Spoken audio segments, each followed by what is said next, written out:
हमारे 22 अप्रैल से लेके और आज तक हमारे जितने भी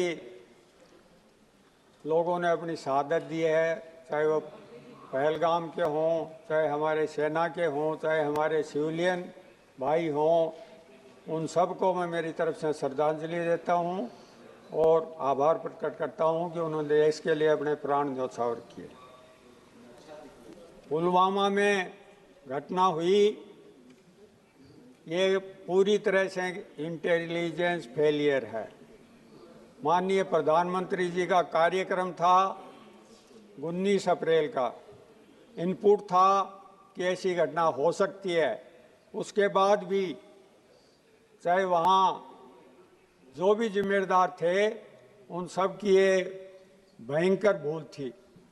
और क्योंकि वो केंद्र शासित प्रदेश है, एलजी ने कहा है कि जो भी लैप्सेज रहे हैं उसकी मैं जिम्मेदारी लेता हूं।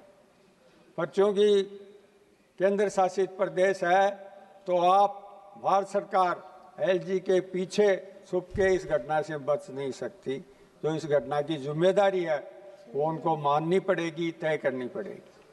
और उसके लिए हमारे समय में ऐसी जब भी कोई घटना हुई तो उस पर एक्शन लिया। यदि कोई मंत्री जिम्मेदार थे तो उनको हटाया, कोई अधिकारी जिम्मेदार थे तो उनके खिलाफ कार्रवाई की। पर यह बहुत दुर्भाग्य की बात है कि इतना समय गुजरने के बाद भी कोई जिम्मेदारी पहलगाम के लिए नहीं निश्चित की। अब आप आइए, हमारी सेना ने पराक्रम दिखाया, हम उसके सामने नतमस्तक हैं। मैं उस राज्य से आता हूं जहां से सबसे ज़्यादा सैनिक भारतीय सेना में हैं और उस जिले से आता हूं जिसके सबसे अधिक सैनिक भारतीय सेना में हैं और सबसे अधिक उन्होंने शहादत दी है। चाहे 1947 की लड़ाई हो, चाहे 1965 की लड़ाई हो, चाहे 1971 की लड़ाई हो, चाहे 1999 की लड़ाई हो। और अब भी हमारे गृह मंत्री जी ने कहा, हमारे हिमाचल से आने वाले सदस्य माननीय अनुराग जी ने कहा कि एक भी सैनिक की शहादत नहीं हुई है। मैं जिस जिले से आता हूं उसके सुरेंद्र सिंह की इसी एक्शन में शहादत हुई है। मैं उसको भी श्रद्धांजलि देता हूं, पर मैं इनको भी कहता हूं कि आप भी अपने रिकॉर्ड को दुरुस्त कर लें। मैंने रक्षा मंत्री जी का भाषण सुना, इस सदन में आने के बाद भी सुना, उससे पहले हम जब विधानसभा के सदस्य थे तब भी इलेक्ट्रॉनिक मीडिया पर भी सुनते थे, दूसरे माध्यमों में भी ऐसा नीरस और ऐसा सारहीन भाषण मैंने आदरणीय रक्षा मंत्री जी का कभी नहीं सुना। उन्होंने एक मुलम्मे में अपनी बात पेश की, किसी बात पर क्लियरिटी उन्होंने की नहीं, कोई जिम्मेदारी उन्होंने ली नहीं। उन्होंने कहा कि 65 में लाल बहादुर शास्त्री जी ने काम किया, हमने वो निर्णायक लड़ाई जीती। पर 71 में इंदिरा जी का नाम लेना उन्होंने उचित नहीं समझा। पता नहीं आप लोगों को क्या हो जाता है, नेहरू जी और इंदिरा जी का नाम आते ही आप अपना संतुलन खो देते हैं। इंदिरा जी ने 1971 में एशिया का भूगोल बदल दिया, जो आप आज तक नहीं बदल पाए। और उस समय के जो डॉक्यूमेंट हैं अमेरिका के राष्ट्रपति के और इंदिरा जी के बीच में बात होने के, वो क्लासिफाइड डॉक्यूमेंट थे, वो उनको अब नॉन क्लासिफाइड कर दिया। उसमें उन्होंने कहा निक्सन को कि हम विकासशील देश हैं पर हम अपनी रीढ़ पर खड़े होना जानते हैं और हम खुद लड़ेंगे, हमारा किसी दबाव में आए नहीं। और एक तरफ अब 26 बार आप कभी फौज में गए हैं क्या? उंगली तो कटाई नहीं और मेरे से बात कर रहे हैं। मैं तीसरी पीढ़ी उस परिवार से हूं जिसकी तीसरी पीढ़ी फौज में है। तो आप बोल आगे क्या देख रहे हैं? आपने इंदिरा जी ने निक्सन को कहा कि हम विकासशील देश हैं, हो सकता है हम धनवान नहीं होंगे, पर हम हमारे रीढ़ की हड्डी पर हमको खड़ा होना आता है, हम लड़ेंगे। और उन्होंने धमकी दी कि हम 7वां बेड़ा भेज देंगे। 7वां बेड़ा हिंद महासागर में आया और उसके बाद 93,000 सैनिकों ने सरेंडर किया और हम वो युद्ध जीते और बांग्लादेश को अलग देश बनाया। आज अमेरिका, उसी अमेरिका के राष्ट्रपति जी 26 बार कह रहे हैं युद्ध मैंने रुकवाया, मैंने व्यापार का धमकी दी, मैंने दूसरे तरह की बात करी, और आज अब मैं भाषण दे रहा हूं तो हो सकता है अब भी वो कोई न कोई कह दिए कि हमने रुकवाया। आपके यहाँ सिर्फ एक दिन हमारे विदेश मंत्री जी ने छोटा सा वक्तव्य दिया कि ऐसी कोई बात नहीं है। हाईएस्ट गवर्नमेंट के लेवल पर कोई प्रतिक्रिया आज तक आई नहीं है। रक्षा मंत्री जी बोल लिए, उन्होंने भी कोई डायरेक्ट नाम उनका नहीं लिया। विदेश मंत्री जी भी बोल लिए। विदेश मंत्री जी ने ये कहा कि वेंस ने हमको कहा कि आप पर बहुत भारी हमला होगा।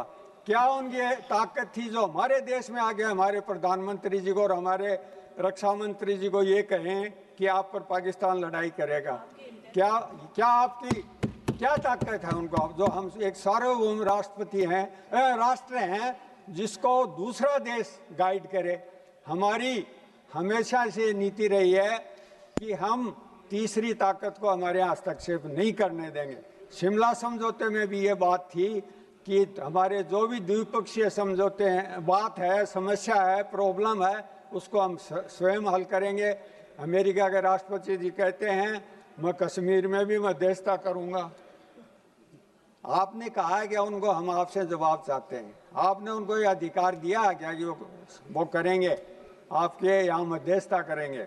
हमारी विदेश नीति थी जो नेहरू जी, फिर आपको तकलीफ होगी नेहरू जी का नाम आते ही, नेहरू जी से लेके चाहे वाजपेयी जी रहे, चाहे मोरारजी देसाई रहे, चाहे देवगौड़ा जी रहे, चाहे इंदिरा गुजराल जी रहे, चाहे चंद्रशेखर जी रहे, चाहे वीपी सिंह जी रहे, सारे वो विदेश नीति हमारी कंटिन्यूटी पर एक चल रही थी। विदेश नीति पर हमारा कोई मतभेद नहीं था।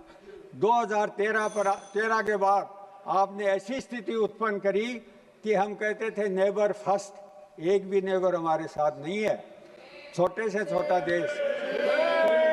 पिछले दिनों, एक साल पहले मालदीव ने हमारी सेनाएं हटा दी वहां से कि सेना आप यहाँ से विड्रॉ करो, और इंडिया आउट का वहाँ नारा दिया गया।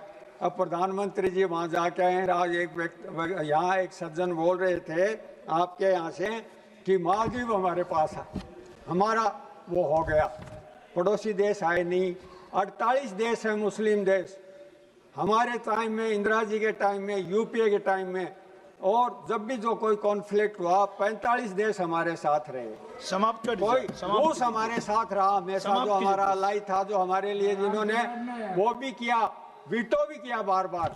और वहाँ से अनुराग जी लिस्ट गिना रहे थे कि कांग्रेस के टाइम में ये हुआ, ये हुआ। मैं भी आपको बताऊंगा कि उड़ी हमला बीजेपी के राज में, कारगिल बीजेपी के राज में, पुलवामा बीजेपी के राज में, अमरनाथ हमला बीजेपी के राज में, पठानकोट बीजेपी के राज में, उड़ी बीजेपी के राज में, संसद पर हमला बीजेपी के राज में, अक्षरधाम बीजेपी के राज में, कंधार बीजेपी के राज में, पहलगांव कंधार आपके विदेश मंत्री तत्कालीन स्वर्गीय जसवंत सिंह जी उनको छोड़ के गए वहां पकड़, और इतनी उन्होंने भद्दी बातें गई। मेरे यहाँ का पायलट था उस प्लेन का, तो आप सुन नहीं सकते, और आप हमको कहते हैं कि हमारी पार्टी बहुत धन्यवाद जी।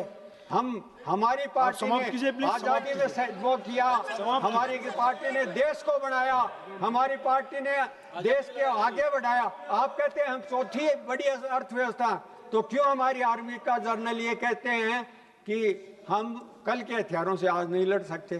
क्यों वो ये कह सकते हैं कि ऑर्डर तो बहुत गए पर हमारे पास तो आया कुछ नहीं?